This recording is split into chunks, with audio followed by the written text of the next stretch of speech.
Okay, well, my name is Paula Rosenstock, and I want to welcome you to our urban forest here in Brighton. I'm very proud of this wild area. We've had a lot of wildlife over the years, including skunks and raccoons who have lived in our trees, and of course squirrels, and now of course lots of turkeys. Love this area, and lots of birds. I'm a tree lover.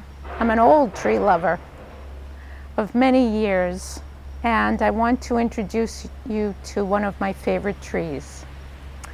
I suspect that this tree was planted when the house was first built, and I believe that was 1896.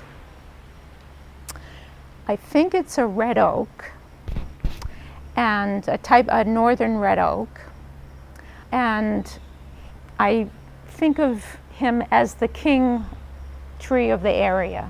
And you can see that we have such a beautiful canopy around, of which he is supreme. The canopy is so wonderful in the summer because it's always 10 degrees cooler here than even when you just go down the hill. The neighbors love the fact that we have this urban forest because it provides a coolness to our area. We've never had air conditioning in our house. We've never needed to, and hopefully even with global warming we won't have to, because we have these gorgeous trees that will hopefully last.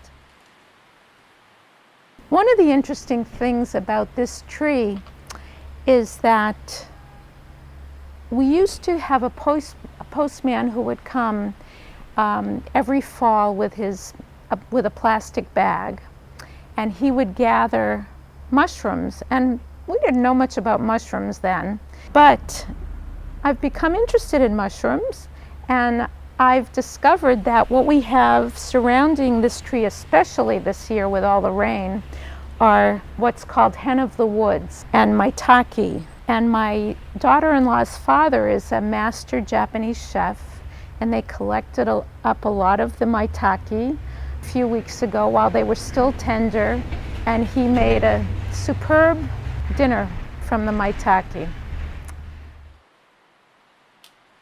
When I would look out my bedroom window when I was living there as a young person, I would see a big knot in the tree. I often envisioned, when my son was young, I envisioned the Berenstain Bears living there, because those are the books we were reading at that time. It's a very magical space. My dad and my mom were great caretakers of this property, which they bought on the GI plan after World War II.